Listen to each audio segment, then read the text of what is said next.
Hello, encore une autre vidéo sur une leçon d'anglais. Ici, c'est l'utilisation de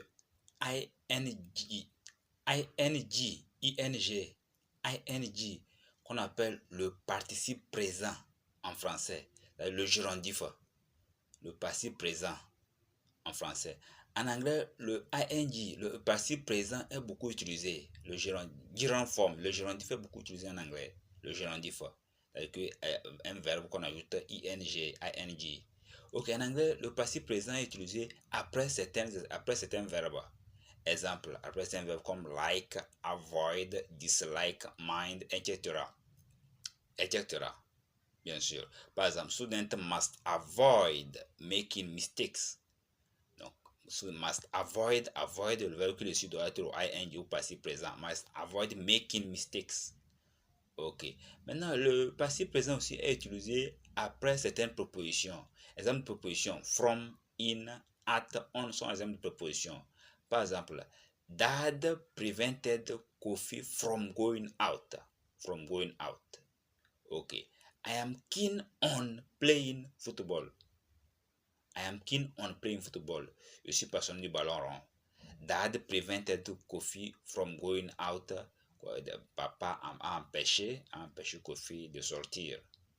Donc, après certaines expressions, le passé présent, après certaines prépositions, pardon, le ing forme est utilisé après certains verbes comme je viens de citer en haut, like, avoid, dislike, mind, etc. Et après certaines propositions, from, exemple de proposition from, in, at, on, exemple de proposition. Dans l'expression Dad prevented Kofi from going out. From going out, bien sûr.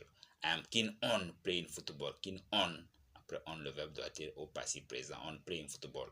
Je suis passionné du ballon rond. Ok. Après cette expression aussi, le passé présent est utilisé.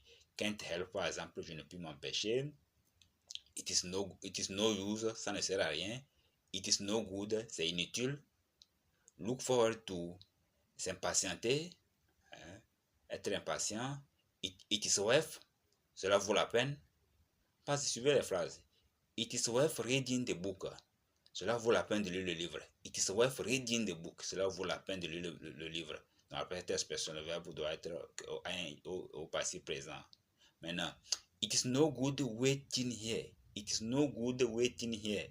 C'est inutile d'attendre ici. It is no good waiting here. C'est inutile d'attendre ici. Donc, après cette expression, il faut utiliser le passé présent. It is no good, it is no use, it is no good, c'est inutile. It is no use, ça ne sert à rien. It is